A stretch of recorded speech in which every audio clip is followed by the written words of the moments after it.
Dear people of God, we thank the Lord so much for this opportunity to come your way. I believe you are doing well, even in this pandemic. There is time for everything, and today it is time for us to study. And so I just want to welcome you to Dynamic School of Marriage for the Singles. One thing I believe in life is that knowledge is very, very important. Knowledge is powerful. The Bible says, buy knowledge and sell it not, and wisdom and understanding. And, knowledge is good, it's powerful. You know, if you have knowledge, it empowers you. You are confident and you do things and you do it well. Why? Because you understand what you are doing. And that is the most important life. That's you must what? Have knowledge in everything that you are doing. Having knowledge in everything that you are doing will empower you, will strengthen you, will cause you to really, really achieve what you are doing. And one most important knowledge that everyone needs to have is to have knowledge about marriage. Why? Because marriage is a special institution. It is a wonderful institution. It is part of our lives because God made us as relational beings. And that's the more reason why when you reach a time where you are supposed to marry and you are not married, people begin to ask questions. People begin to, wonder why this person or that person is not married. Why? Because God created us as relational beings. And so it's very, very important that we seek knowledge so that we can marry and marry well. Unfortunately, that is not what is happening. People seek knowledge, acquire knowledge to become whatever they want to be. Any profession in this world that you want to embark upon, you want to engage in, you seek knowledge. People go through normal schooling, education. People go through in-service training. People go through apprenticeship to acquire knowledge, to be able to be well equipped in whatever they are doing. But this great institution called marriage, most of us don't seek knowledge to enter into marriage. And it's unfortunate. It's very unfortunate. In fact, if you are to, take a record or take a stock or even research into the various marriages that are collapsing, when I talk about the rate of divorce, I begin to cry. Why? Because we are marrying anyhow and we are divorcing anyhow. But because marriage is a part of us, because God, when He made human, He made us as relational beings, and it is a part of us. There is nothing you can do. You can't ignore marriage. You can't avoid marriage unless maybe naturally God has made you as an Enoch, as people have been made as such. But if you've not been as an Enoch and you are supposed to marry, I tell you, you can't avoid marriage. And because it is part of us, most often when people are engaging in this institution, almost every marriage, I can say about 99.9% of people who engage in marriage at the initial stage, there is always excitement. There is always excitement. There is joy. Why? Because you know that, yes, I am doing something that is of me. So the atmosphere is full of joy, is full of happiness, is full of peace. And we engage or we start marriage with huge celebrations. The outfits, talk about the venue. In these days, sophisticated, beautified, decorated venues. Talk about the food, the cleaning that will go on. And the you have no idea. People engage in marriage in huge celebrations. And there is excitement in the marriage. And you know, that day is a glorious day. It is so glorious. That day becomes so glorious, so powerful, so wonderful. Why? Because it is a part of us and we cannot avoid it.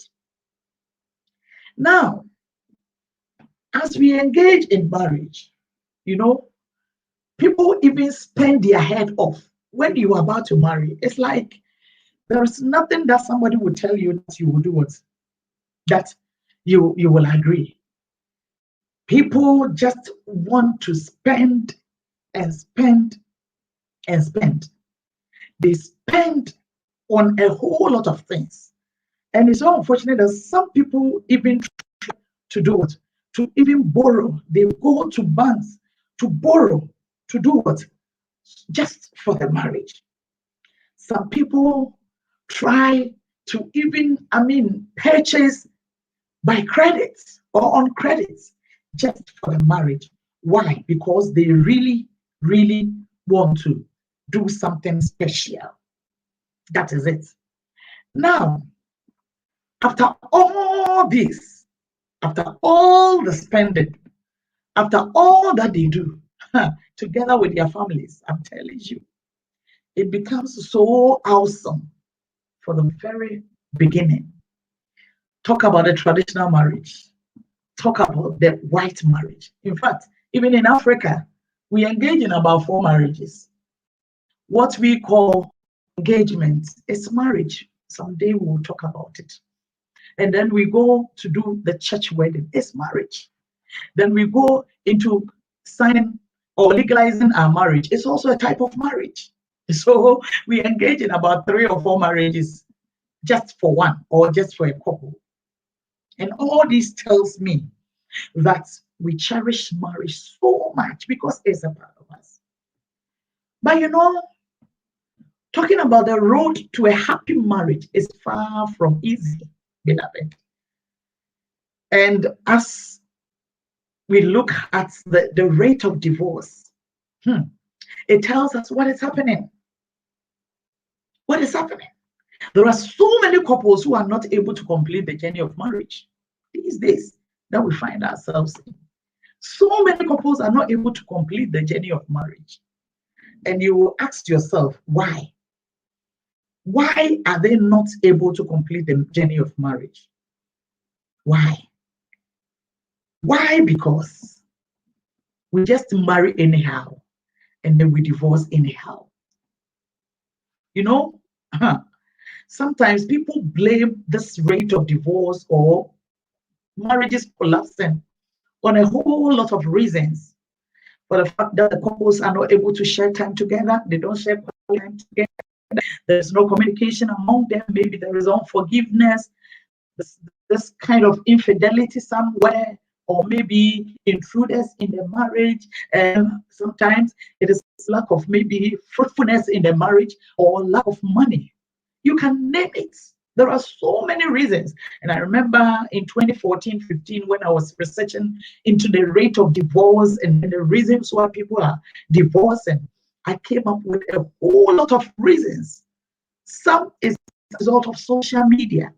Some of them as a result of burger marriage. People come from outside, they just marry. Meanwhile, they have their own wife overseas. They just come to have fun around. So many reasons why people or couples are not able to complete the journey of marriage. My beloved, one most important reason why marriages are failing, that we have lost focus on, we have lost sight of. We are not talking about it. The church is not talking about it. Men of God, women of God, counselors are not, families are not talking about it. Is the fact that human beings have failed to do what? To acknowledge God's principle for marriage. Human beings, we have failed to acknowledge God's principle for marriage. That is it. People do not tag God into their marriage anymore. We don't want to hear what God tells us about marriage. And so we are marrying our own way.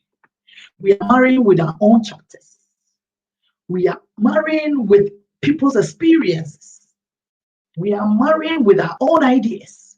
We are marrying with friends' ideas.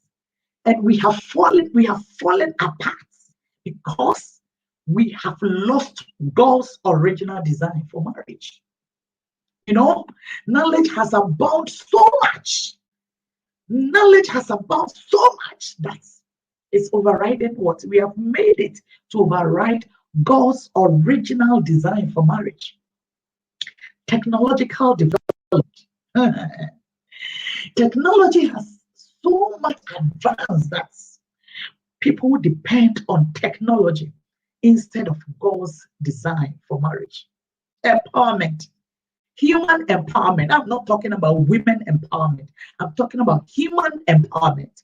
Both men and women, we are all empowered.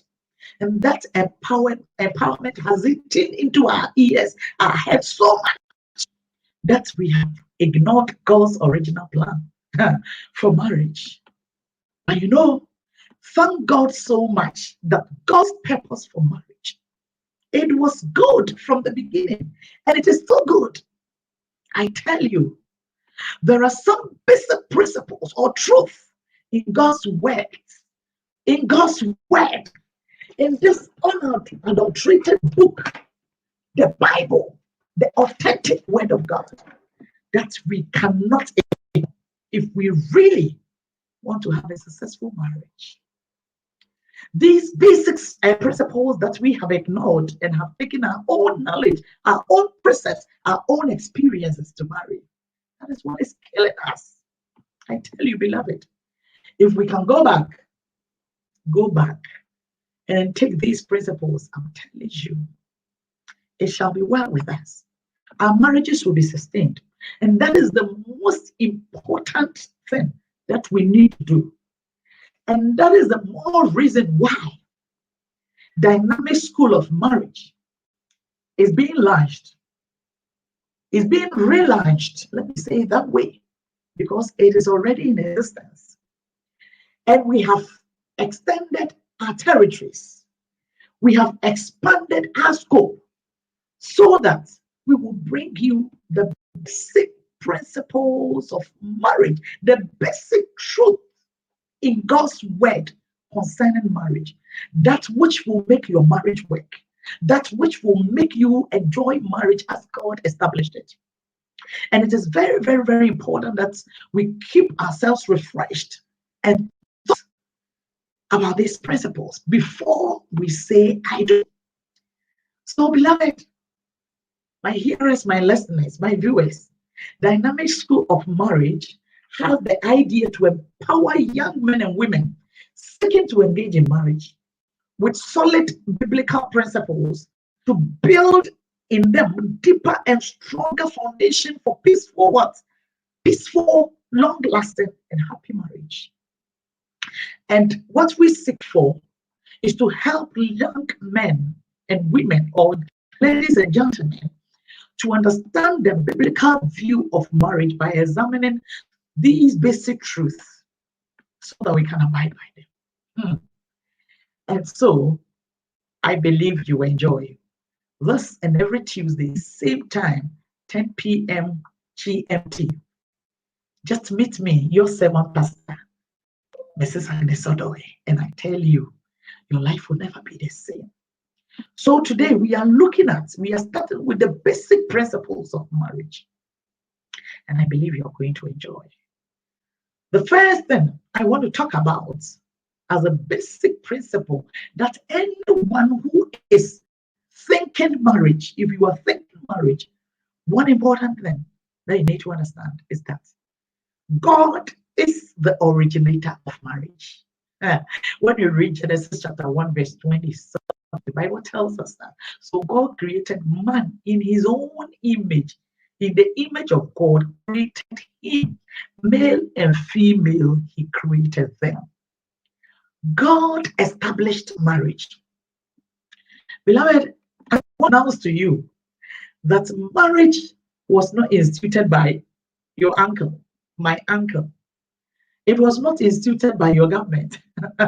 It was not instituted by your president. Marriage was established and instituted by God. It was established and instituted by God. And He is the originator of marriage. Nobody can dispute this fact.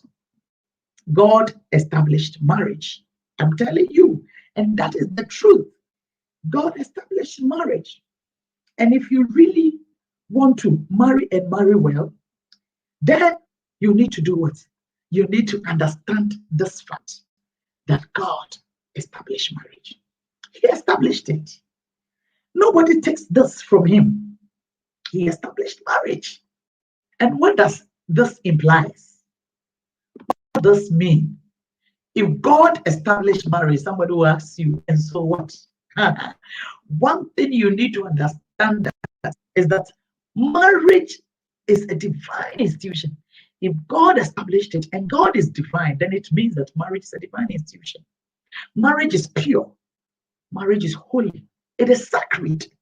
Marriage is not a joke. Marriage is not for boys and girls. Marriage is not chaskele. Marriage is not a game. In fact, it is a divine order and should not be joked with. It is not a game to be manipulated with. Beloved, I'm telling you, if you are to engage in marriage or you are to be involved in any form of marriage, maybe you've seen a couple, maybe the man comes, he's a married, he comes to propose to you, or maybe you have a married woman and you are doing the believing laba with. I'm telling you, you're playing with divine order because marriage was instituted by God. It is a divine order. It was established before sin came to this world. And so it is sacred. And nothing should be joked with it. In fact, you must not underrate marriage by any means. You don't have to joke with marriage. Not at all, because it is a divine order. And God as a creator, because He instituted marriage, He has the right. And I repeat, God is the only one who has the right to tell us which principles should govern our marriage relationships. I repeat this, because God instituted marriage, I'm telling you, He is the only one who has the right to do what? To tell us which principles should govern the marriage. Because He's the what? He is the originator. He is the inventor. He is the producer. He knows best. And so, worldly principles cannot help us to succeed in marriage. Human principles cannot help us to succeed in marriage. Our mothers and fathers' principles, they can advise. Yes, good advice. According to the word of God, you can take it. But human ideologies cannot help us in marriage. It is only the principle of God. Because He instituted marriage, He established marriage. He is the master plan. God has the master plan for marriage. God is the architect of marriage. The architectural plan of marriage is of God. And so you cannot ignore the plan of God to have a successful marriage. Beloved, it is not possible. And the reason why our marriages are failing is that we have ignored God's plan and we are married. You have ignored the fact that God originated marriage. You think that marriage is a fanfare, it is just a game that, everyone is playing, so let me also go and play it. No way. The first thing you need to understand is that marriage was originated by God. It's a divine institution, and that God has the master plan for marriage. It is not a human institution. And so human beings cannot tell us how to marry. Kumasi chapters cannot tell us how to marry. Ghana chapters cannot tell us how to marry. Abroad chapters, United Kingdom, United States of America chapters cannot tell us how to marry. Why? Because they did not institute marriage. The world has nothing offer us when it comes to marriage. The world cannot teach us about marriage. But it's so unfortunate that in this era that we find ourselves in, even Christians, we are marrying according to the norms of the world. We are marrying according to culture. We are marrying according to what? Worldly principles. Our attitude, our behavior in the marriage, towards marriage, are all worldly. We have ignored and sidelined the principle of God. But I'm here to tell you, if you really want to succeed in marriage, beloved, you can't ignore God. You can't ignore biblical principles to do what? To marry. It's so unfortunate that we have so much accepted worldly misconceptions about marriage. That is what is ruling now. That is what is leading us now. That is what we are focusing on now. That is what we are following now. And so, marriages are collapsing. Until we come back and take God's principles, I tell you, the marriage, we will marry, but it will continue to fail. So many misconceptions that the world is teaching us. And one misconception is that marriage is a fanfare. After all, it has come. That is the order of the day. So everybody is marrying. So let me also marry. Your friends are marrying, so you also want to engage in marriage. It has become a fanfare, and the fun of it, the things that we do in the marriage, we don't take marriage serious because that is how the world has portrayed marriage to us. I am here to tell you tonight that marriage is a serious game. It is a serious activity. It is a serious institution. It can make you or unmake you. And I always say that marriage as a Christian is your second salvation, because marriage can make you lose your salvation. I know a lot of people who are very audacious Christians, but because of marriage, they are falling out. Why? Because we accepted what? The worldly misconception of marriage. We have made marriage what? Fanfare. These days, when you even attend marriage ceremonies, the way and manner we conduct the ceremony, the activity, there is no seriousness in it. When we are sharing vow, that is a very strong thing. Vow, making the covenant, people are making fun of it.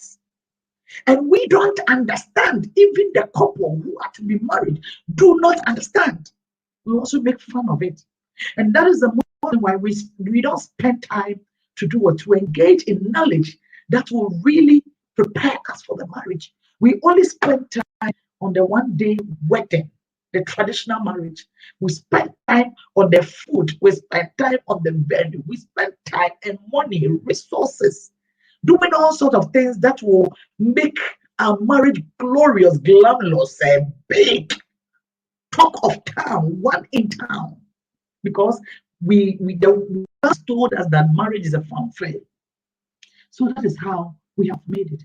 My beloved, understand tonight that marriage is a serious issue. And if you're thinking marriage, then know that it's a divine order from above. Number two misconception. I'm growing so old. So I have to marry. I'm 29 years, I'm 35 years, I'm 30 years, I'm 38 years, I'm 42 years. All the people around me have married, so I have to also marry. Who tells you the age limit for marriage? Who told you that? In this biblical principle, in this book of the word, is there any age for marriage? Misconception. The world is telling you that, oh, as for these days, even 25 years, 29 years, 30 years, 32 years, you will start experiencing what? Menopause. So I have to marry. And so it pushes you and pushes you and pushes you. You don't think about, or you don't analyze God's plan for you. You don't ask God to know what his plan for you is.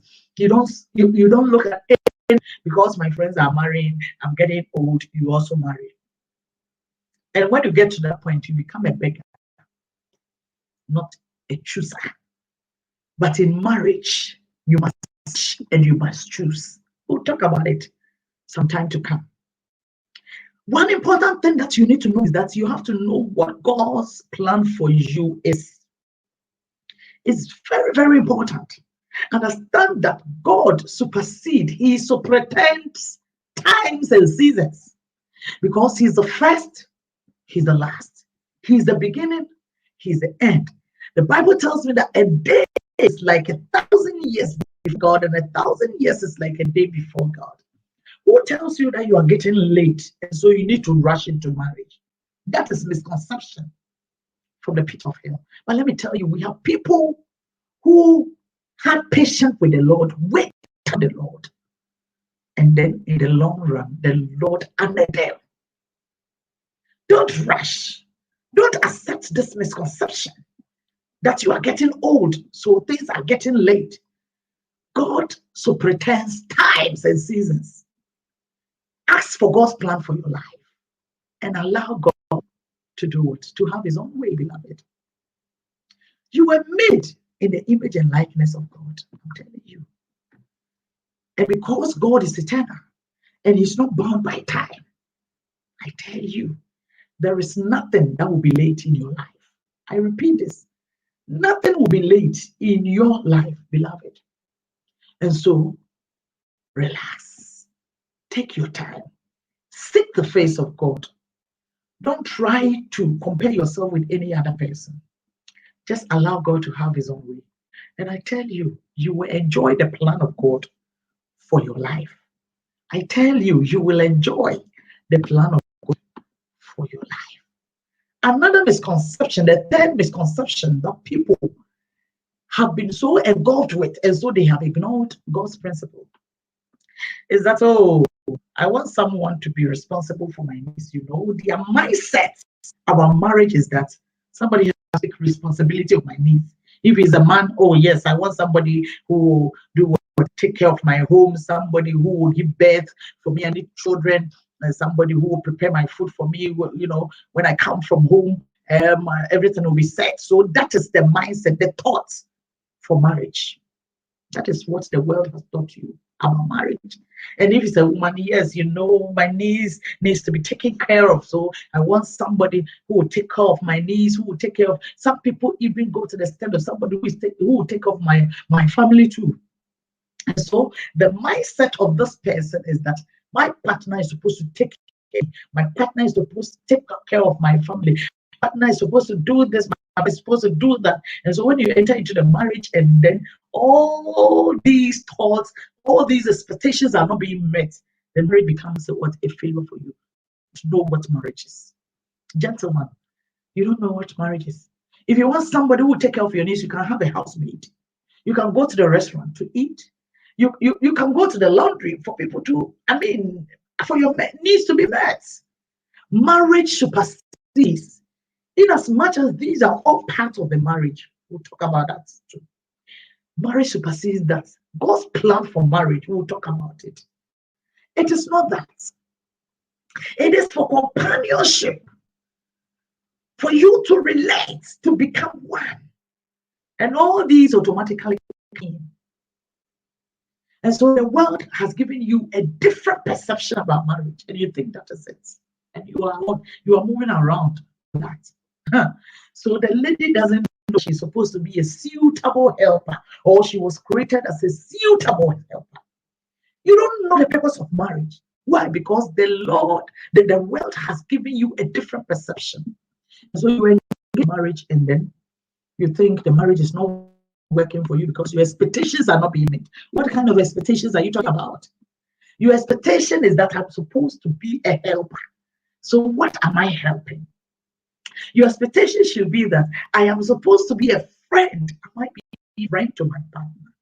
Not that my friend has to meet my needs, not that my friend has to do this. And so you think that if those things are not happening, then the marriage has failed. No.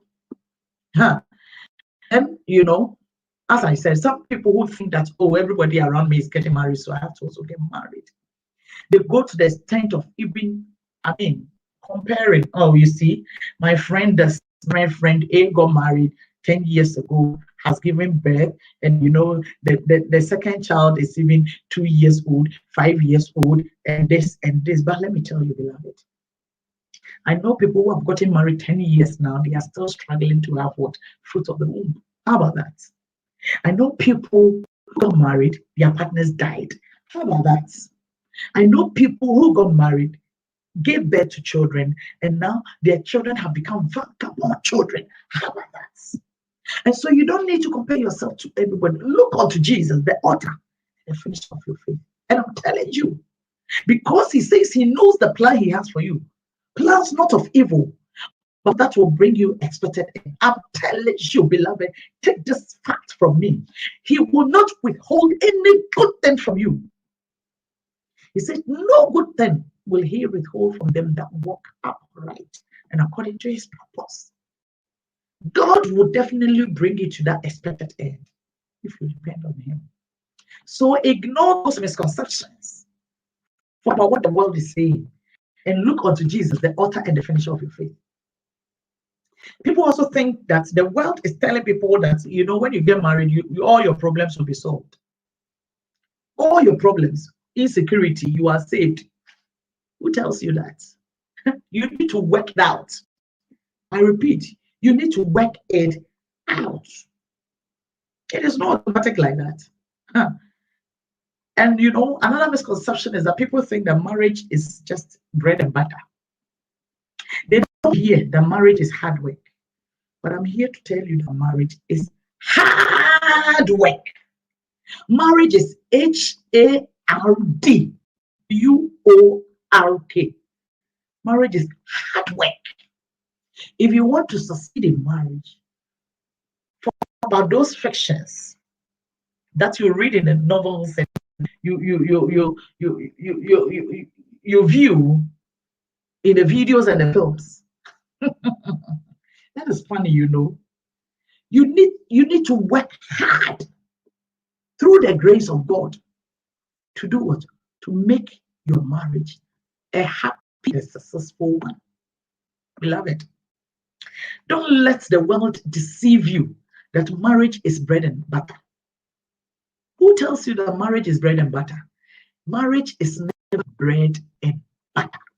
Marriage is not easy. So get it right from the onset. It is not easy. It is hard work.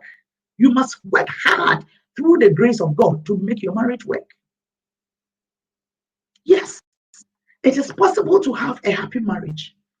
It is possible to remain and retain the romance in the marriage, but it is not automatic. You must work towards it. Beloved, I know people who devote their time to maintain their cars. Hey, they maintain their cars. Checking tire, changing oil, washing the car every day, covering the car, doing all sorts of things to do what? Just to maintain the car. When it comes to maintenance, look at we women. Look at the way we maintain our body.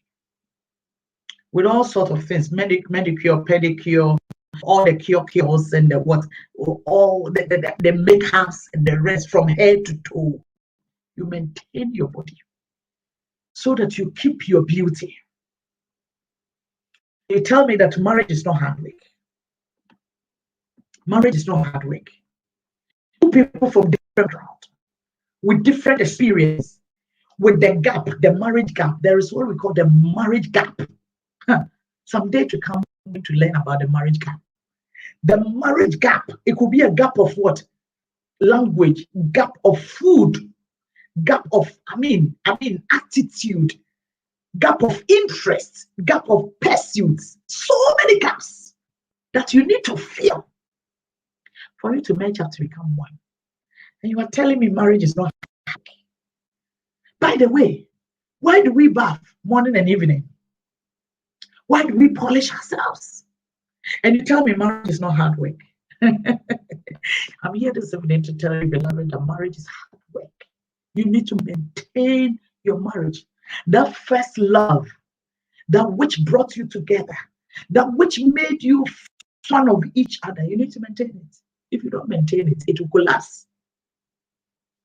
Human beings are more complicated, especially when we come under the same roof to live together. And so don't let this mindset of the world that marriage is easy, is bread and butter. Oh, the way we wear, we are going to be the same. Oh, yes, you can be the same, but you need to maintain it. You need to maintain it, work towards it. And if you do that, by the grace of God, I can promise you heaven on earth. Yes, it is possible. The romance will be there. And you know, marriage is such that as you grow older, it is such that the gap should be filled. As you grow, as you advance in the marriage, then you'll be bridging the gap, the marriage. One day, someday to come, we'll talk about the marriage gap. You'll be bridging the marriage gap. You gain experience, and then you bridge the gap gradually, you become one. It's a gradual process, and it is hard work. And you must take it upon yourself that I'm going to work it out to have a successful, long-lasting, peaceful, and enjoyable marriage. Don't let the world, deceive you. Marriage is not hard work. It is hard work. And you know, another misconception that is deceiving us to ignore the principle of what God concerning marriage is that, oh, allowing the man to lead is a thing of the past. Why should I allow the man to lead? After all, we are in a new era where we are all responsible. He works, I also work. He earns, I also earn. He buys, I also buy, and even buy more. You know, some people think that marriage is not like the olden days where the man was the only breadwinner and then the woman depended wholly on the man for survival. Well, now I'm even taking care of my husband. So why should he lead? I am supposed to lead. Beloved, let me tell you, it is a misconception. It is a lie from the pit of hell. You think that marriage is 50-50? It's a share. He contributes. I also contribute. So that is it. It's a share. So the leadership is also a share. Me, I never dreamed to become a man because take up the leadership responsibility of marriage. You have no idea of who talk about it. When God tells the leader of marriage that he should love just as Christ loved the church, you have no idea that huge responsibility, what it contains. I don't want to be a man, oh. I don't want to lead, oh. Never.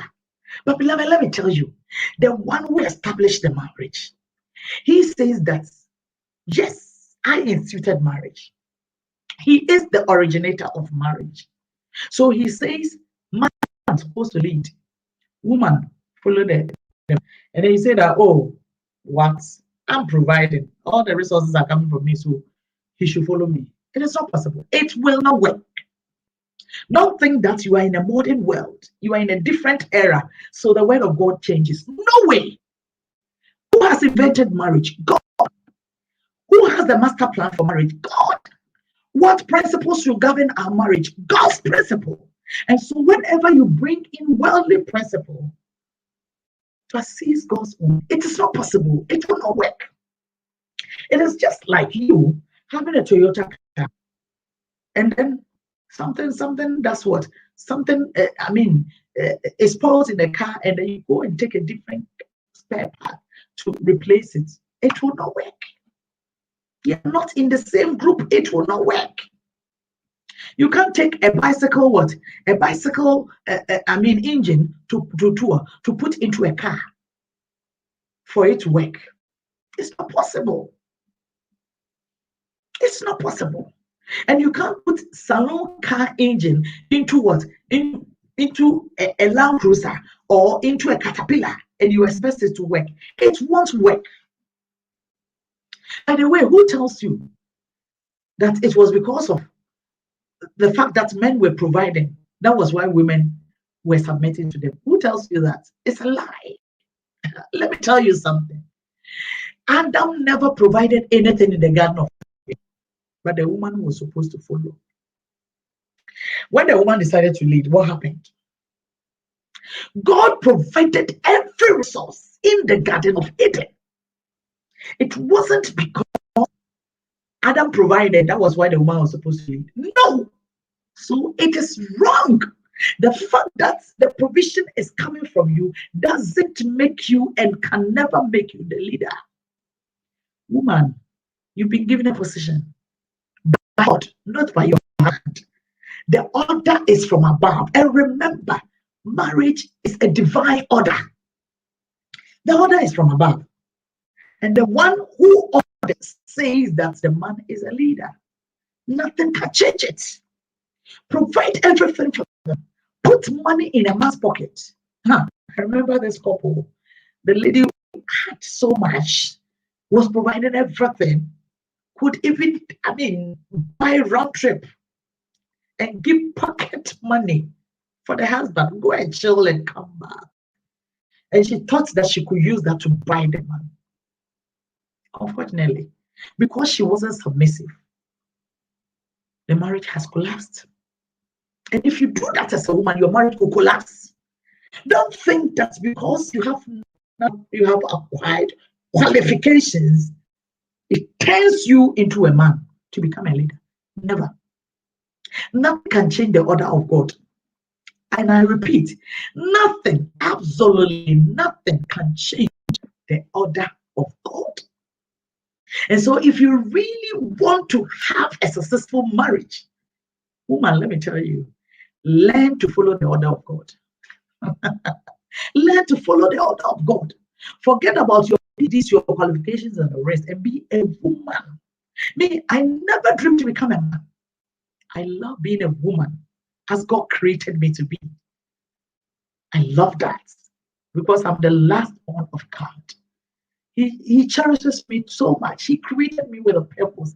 He deposited in me something that will complete.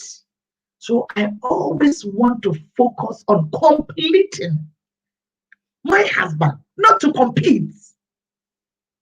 The gentleman you are working with, you have worked with about 5 gentlemen. They all left you and they are married successfully. Why? Because you always want to impose. You always want to compete. You always want to lead. Beloved, who paid 40 years? Who paid 50 years with this attitude? Now worry. You will grow to become an old woman if you don't want to go according to God's principle. Let me tell you, the best thing to do is to follow God, and you have a successful marriage. I repeat that. Follow God, and you will have a successful marriage. So don't think that when you allow the man to lead, you are being Sir, kolo, we are still marrying and enjoying our marriage. Beloved, you are not wiser than God in any way. There are some people who have behaved so much so that their marriages have collapsed. They thought that they were wiser than God. So they ignored God and then they went their own way. After all, why? Why should I allow man to suppress me? No way. No man, a certain woman said that when I hear the word submission, I feel like vomiting. Hey, my goodness. Divine order. And you think that you can enjoy this divine institution? No way. So all those women who behave like that, if they are married, their marriages have collapsed. And they end up with their houseboys, their drivers. Go there and check out. Let me tell you, God has established something. It is a divine order. If you don't remember anything tonight, remember the marriage is a divine order. It is a divine order. And you can never change this divine order. It's not possible. Today I read an article which says that scientists are trying to, they have researched and they are inventing something that will cause men to give birth through their manhood. I said, what? It's not possible. You cannot change divine order. Let them do it and let's see. Woman, You can't change divine order. And so don't make the attempt. You will disgrace yourself. Your life will become wretched. You become lonely because your husband will divorce you. No husband, no man would want a woman to what? To supersede or rule her, regardless of what you give to him. Give him his respect and his position. And I'm telling you, you are going to enjoy life on earth. I mean, heaven on earth. And you know something? When you do that for the man, you go down. Let him be on top. When you do that, the man comes down to your level to become like you. And that is where you begin to enjoy the marriage. Try it and see. Every relationship you have engaged in is collapsed. Why? Because who was Rododo? In everything, who was Rododo Rubber? Come down. And it shall be well. Brafone Achadie. Brafone enjoy marriage. That is all I want to tell you tonight. You are not wiser than God. If you plan or decide to be wiser than God, you will not have a successful marriage. You're asking me why? Because this is a divine order. I'm telling you, it is a divine order. And if you try as much as possible to obey it, you will enjoy marriage. You know, there are some people too, this misconception, they think that, oh, I should have set, I shouldn't settle with this gentleman. I deserve better. I deserve better. I deserve better. Every man or every lady you have moved with, you have something against it. You want a perfect man, you want a perfect woman. You can never have it. I always say that marriage is between two imperfect human beings. And the marriage relationship is supposed to be bathed in the pool of forgiveness on daily basis. That gentleman has a weakness. That lady has a weakness. Yes. It's not like a weakness that, oh, he's with you and he's with another woman, and I'm telling you that what? Oh, that is a weakness. Oh, forgive him. No. There is this attitude. He tells you, I'm sorry, but you don't want to forgive. Really, he means it. He wants to be transformed. He has a change of attitude. But oh no, because of this, I know a lady who turned out over 30 men. In fact, it's just by the mercies of God. And could be 45, no married. There is no perfect human being on earth. So don't look for perfection now. We are all heading towards perfection. And when Christ comes, we shall all be perfect. So please, so what done in the year, any done in don't look out for a perfect man or a perfect woman. But we also must be ready to transform our lives. We must be ready to change. You know, another misconception that is really eating us up is that, oh, I can change him in the marriage. Let me tell you, my husband always says something. The relationship, what we call courtship, the friendship time, that time before the marriage, that is rehearsal time. And the marriage life is the performance. That is the performance. Whatever you do during the rehearsal, you will do it. You will perform. Let me tell you, whatever you do, this gentleman doesn't know what we call forgiveness. So whatever you do, he will what? He will threaten to destroy the marriage. Just dissolve the relationship. Whatever you do, the little, oh, let's forget about it. Let's stay apart. With this attitude, if you take this person to the altar, you will do something in the marriage and he wouldn't want to forgive you. And so what will happen? He will divorce. So let me tell you, that life before marriage is rehearsal time. And the life after marriage is what? It's the game time. That's the performance. And so don't think that, oh, with this, so when there is no repentance on this. There is no remorse about this. And you think that, oh, when we marry, everything will be all right. It will not be all right. It will be like that. So be watchful. Be very watchful. Be watchful. You cannot change anybody. Change will come from the Holy Spirit. Be watchful. There are certain, dangers. There are certain, I call it danger lights that you don't have to ignore. Please try as much as possible to work towards it or do something about it. So the number one principle that you don't have to ignore, forget, is that marriage is a divine order. It's a divine institution. God established it. He has the architectural plan of the marriage. So follow God. Don't follow the worldly misconceptions. Seek for the word of God, the truth about marriage, and depend on it. It shall be well with you. Beloved, another thing, the second thing that you need to understand is that God made male and female in his own image. God made male and female in his own image. He made male and female in his own image. You know, there was nobody there to witness. God himself.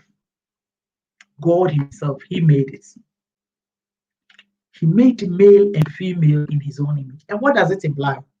It implies that man, woman, we are all made morally, rationally, spiritually in the image of God. We are all made in the image of God. It tells us that because we are made in the image of God, and God, we Christians, we believe in Trinity. God the Father, God the Son, God the Holy Spirit. God in three persons. Blessed Trinity. Three personalities in one. It is possible for man and woman to live in unity. It is possible because you have the image of God. Another thing is that made in the image of God means that man is not superior to woman. Woman is not an inferior being. And so the respect you give to man, give to woman. There are some men who suppress women because of the cultural background. So they are using culture to marry. But I'm here to tell you, beloved, that the woman you are undermining, the woman you are disrespecting, she is also in the image of God. If you want to have the holistic image of God, it is male and female. And let me tell you, God superintends. He transcends male-female distinctions. Let me tell you. And you know, if you really want to have benefit from the woman, because man alone is incomplete. Man alone is incomplete. Man alone is incomplete. The woman has to come to be joined to you. Genesis chapter 2, verse 18. God said it was not man to be alone. So he said, I'll make a suitable helper for him. So the suitable helper came. Next week I'll talk about it. And then the exclamation, alas, this is now bone of my bone and flesh of my flesh. She shall be called the woman, because she was taken out of man. The woman has been taken out of you. And so if you don't accept the woman, if you respect the woman as in the image of God, and you sideline, you ignore, you disrespect, you undermine, you will never become complete, because God has deposited so much in the woman to complement you. And if you ignore this woman, which a lot of men have ignored, and they have ignored a lot of benefits, they have ignored their completeness. They are empty because they think they think that, oh, it should be my own ideas. What do you have? What do you have to add? So those good things, the Bible tells, he who finds a wife finds a good thing and obtains favor from the Lord. God has deposited so much goodness into the woman to come and complete you, but you have ignored the woman because of your mindset. You don't accept God's principle that the woman was also created in the image of God. And so you are suffering. You think alone. You decide alone. You do. There are some men who don't even want to even take, anything from their women. Or basically, and they are suffering. Hey, if you really accept this principle that God made man and woman in his image, we are all in the image of God. So rationally, the woman can also think like you think. Emotionally, spiritually, she also has what you have. Morally, you have a lot. You will be complete. You will enjoy life to the fullness. And so you are thinking of marriage, take this principle, and it shall be well with you. In his own wisdom, he made male and female. And because of time, beloved, I will end here. But next week, we will talk about the other principle. He made male and female. That is the original plan of God. What does it imply? We will talk about a lot of implications. And then we will also dive into looking at God's purpose for instituting this marriage. That was for companionship. We'll dive into companionship. We are going to talk about companionship. What is it? What it is? What it is not? How should companionship influence my choice making? What is the biblical principles concerning this? We will talk about those biblical principles, and I will let you know that even Adam had a choice. He had chance to make choice.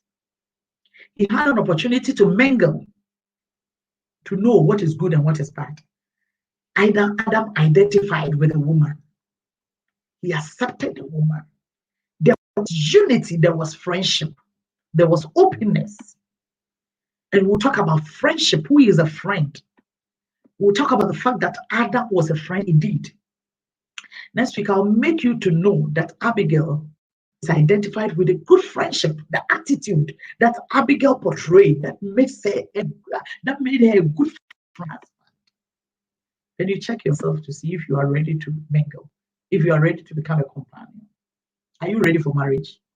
I don't think so. I think it's about age. It's not about age. It's about the knowledge of God that you have concerning marriage. Because some people have married so young, so tender, with emptiness, and they have come back.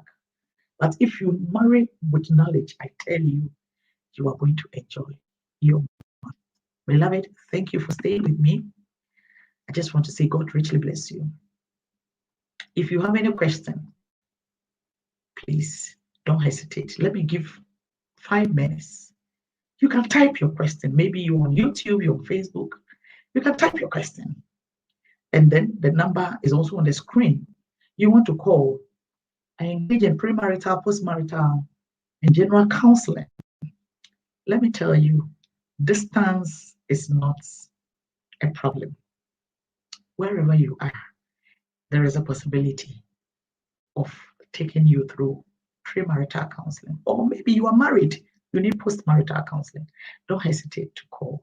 Just call the number on the screen, 0244 590013 or 0244 712616.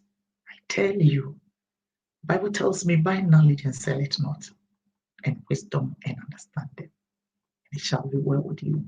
Same time next week, Tuesday. Please do me a favor. Share this message on your page. Send to all your friends. Share it on your WhatsApp page.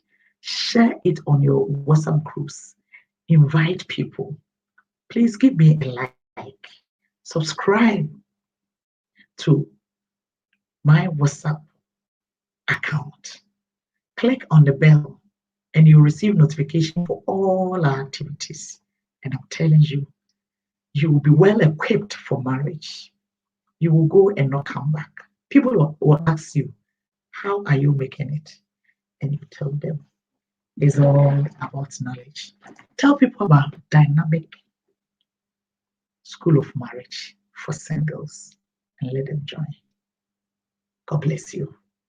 And we'll just wait for about 3 to 5 minutes. If you have any question, you can type your question, and then we'll try as much as possible to see if we can address them. If we have so many questions that we cannot address, we will do that first and next week, Tuesday, before I continue with the principles. So I am waiting for you. Thank you so much, my viewers, all those viewing. Yes, somebody says knowledge is powerful. Bless you too much. Suitable helper. Marriage is hard work. Yes, it is hard work. And remember, marriage is a divine order. Don't joke with this. Don't joke with it at all. Please try as much as possible to share. And I tell you, God will bless you. God will bless you. On this note, I want to say God richly bless you. I love you so much. It's my prayer that the Lord will honor his word, and you will not just be the hearer, but the doer of the word. And it shall be well with you. Thank you. God bless you. I love you so much. Bye-bye. This has been your host, Servant Pastor, Mrs. Agnes Odoi. See you next week, Tuesday. But remember to share this video, and God will bless you.